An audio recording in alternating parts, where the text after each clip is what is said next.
We were told money is evil, that if you're spiritual you should be poor. But here's the truth. Poverty is not holiness, and wealth is not a sin. Let's talk about what no one else will tell you, the spiritual side of wealth. Money is energy.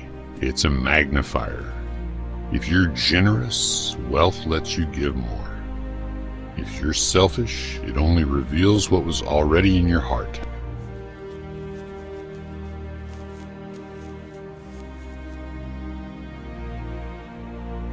Think about it.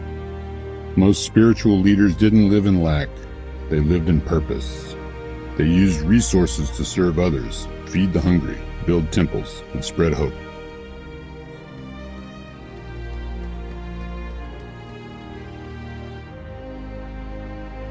Real wealth isn't just about stacking cash. It's about living free.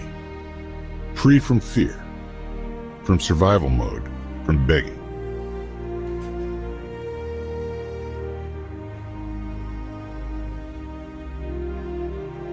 You can't fully serve your gift to the world if you're constantly worried about rent.